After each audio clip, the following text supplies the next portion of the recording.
Investigators in Atlanta have always known who shot Diane McIver in September of 2016, and so did she. Diane said, Tex, you shot me. She was shot by her husband, Tex McIver, and she knew it was him because she handed him the gun.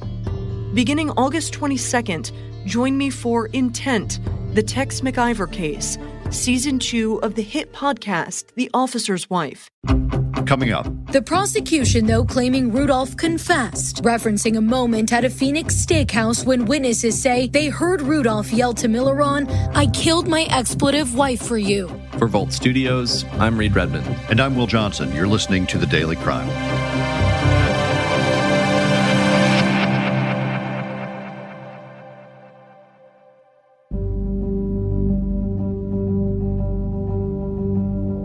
Investigators in New Hampshire say the case of a little girl missing since November of 2019 is a homicide. New Hampshire Attorney General John Vermella made the announcement at a press conference today in Concord. Vermella says investigators now have evidence that leads them to believe Harmony was killed in Manchester in early December of 2019. And in Denver, a wealthy dentist has been tried for murder after his wife was shot and killed on a hunting trip in 2016. Maintaining his innocence, avid big game hunter Lawrence Rudolph is officially on trial in a safari murder mystery, accused of shooting and killing his wife Bianca while on an African hunting trip back in 2016.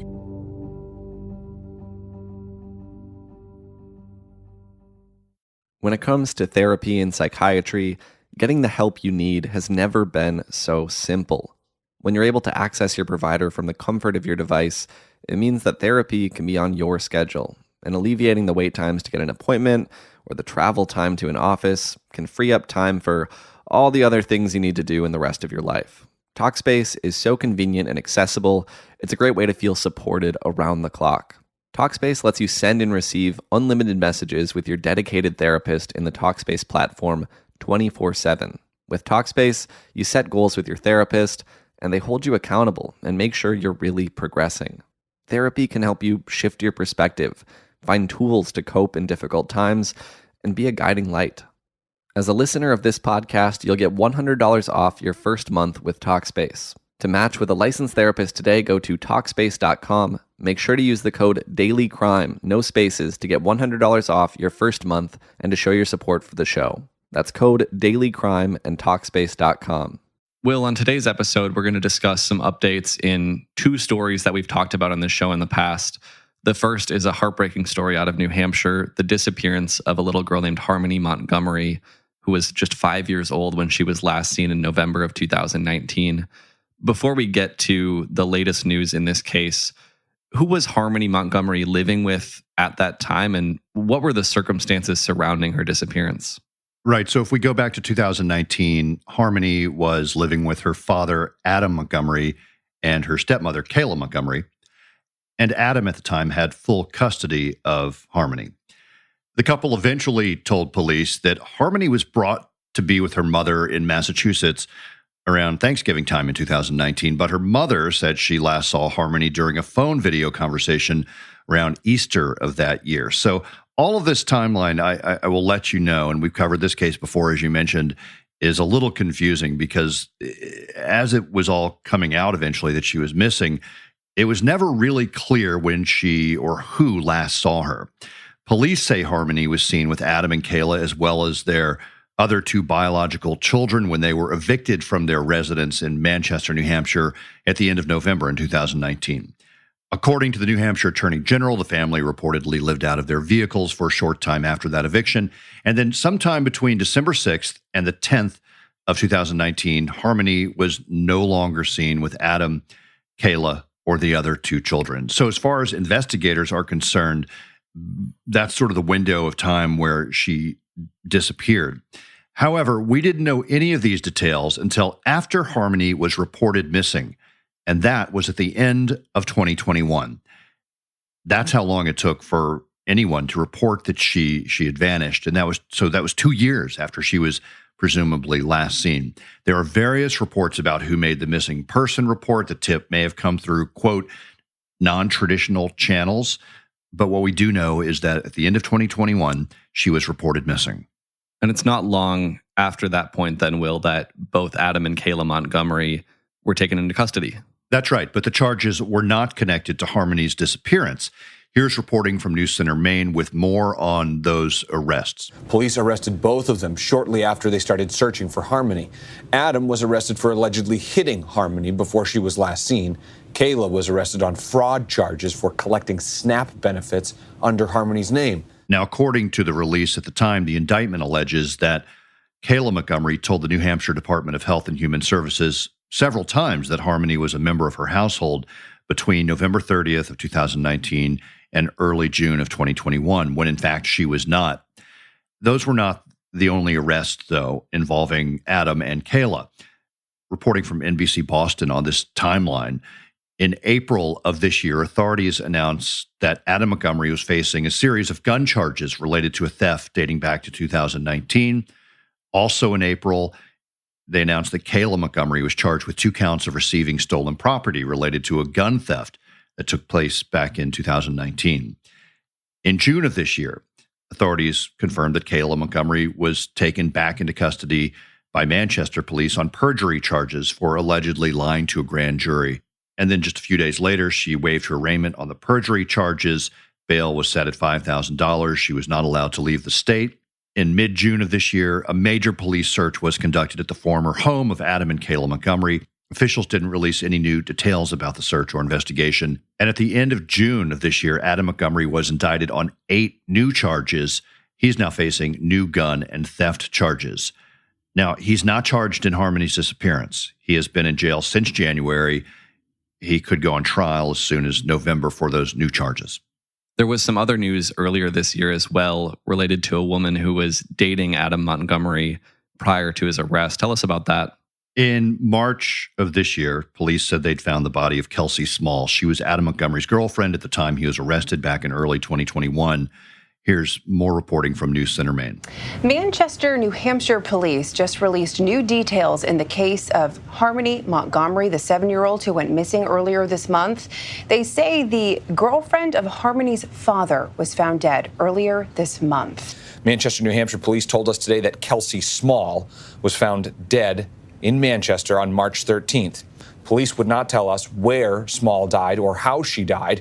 She was not facing charges in relation to Harmony's disappearance.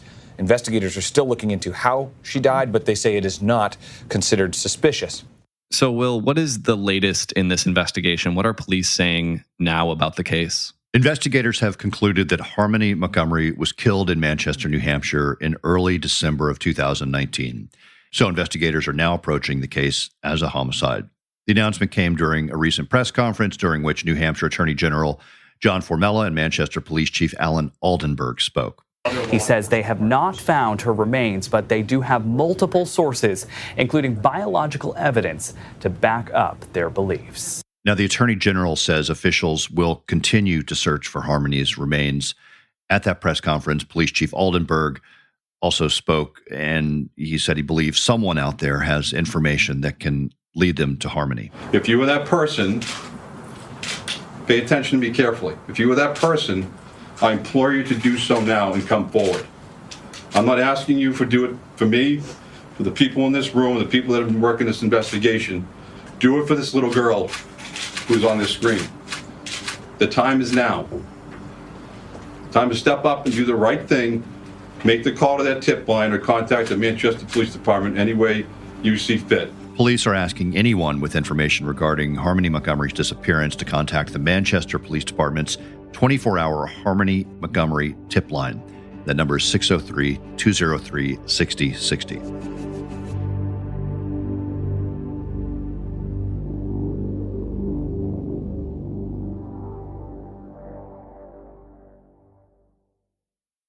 Last month, Larry Rudolph went on trial for the murder of his wife.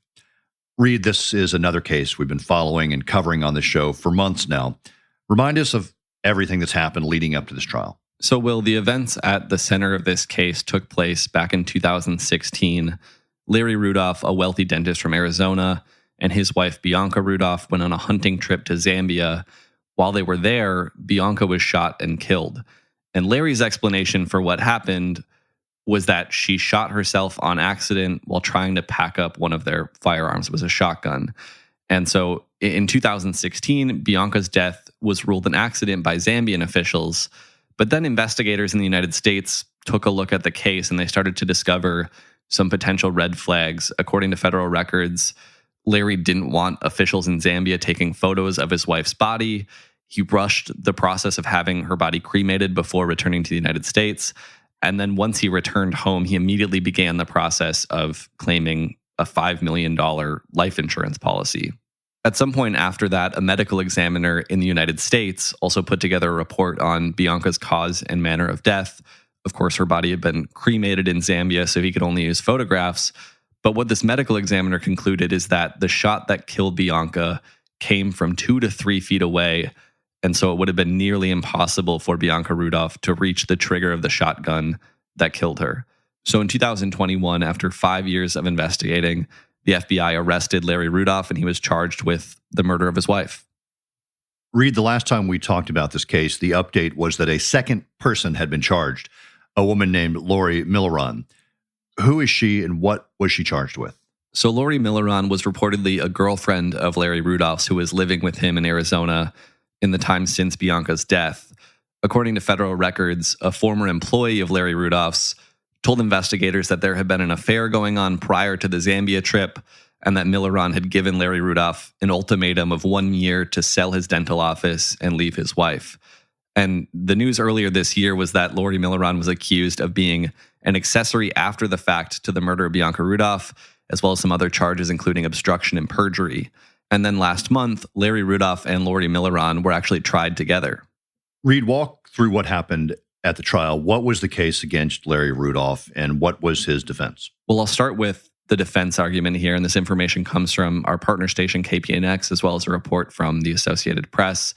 The defense argument was essentially what Larry Rudolph told investigators in Zambia right after Bianca died. They argued that Bianca Rudolph was a nervous traveler and that she was trying to pack up the shotgun in a hurry, and then that's when she accidentally fired it. In opening statements in the first week of the jury trial held in federal court in Colorado, Rudolph's defense team arguing the wife accidentally shot herself while putting her gun away and that she had been aware of his affair. The couple's children in court in support of their father. Prosecutors countered that with evidence showing again that that was impossible because they said the wound to Bianca's heart came from a shot fired 2 to 3.5 feet away. The prosecution, though, claiming Rudolph confessed, referencing a moment at a Phoenix steakhouse when witnesses say they heard Rudolph yell to Milron, "I killed my expletive wife for you." Some other details that we've learned, the couple's hunting guide told investigators that Larry Rudolph had unloaded the shotgun the day before the incident,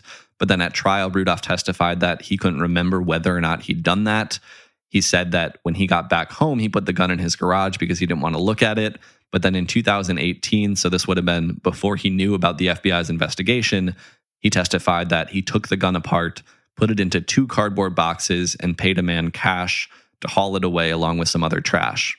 The motive that the jury heard from prosecutors, in addition to that life insurance policy, was that Bianca had asked Larry Rudolph for more say in the couple's finances and actually asked that Laurie Milron be fired from Larry Rudolph's dental practice. And they alleged that Larry killed her because he wanted to have control over his life. The defense responded to that by arguing that Larry and his wife had agreed to have an open marriage and that there wasn't really a financial incentive because they said Larry Rudolph was worth about $15 million at the time. In total, the trial lasted 3 weeks, and then the jury deliberated for a day and a half before ultimately reaching a decision. And Reed, what was that decision? What were the verdicts both for Larry Rudolph and for Laurie Milron? Larry Rudolph was found guilty of murder and of mail fraud. That charge was connected to the life insurance claim. He's now set to be sentenced in February, and he'll face a maximum term of life in prison or the death penalty. Laurie Milron was found not guilty on some of the perjury counts that she was facing, but guilty of 2 counts of perjury before a grand jury, obstruction of a grand jury, and then being an accessory after the fact to murder. She'll remain out of jail with an ankle monitor until her sentencing.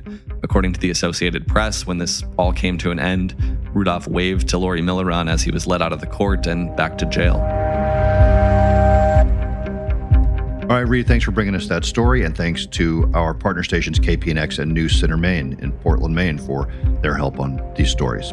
And thanks for listening to The Daily Crime. If you haven't already, check out our new podcast, Intent, the Tex McIver Case, wherever you listen to podcasts. For The Daily Crime, along with Reed Redman, I'm Will Johnson.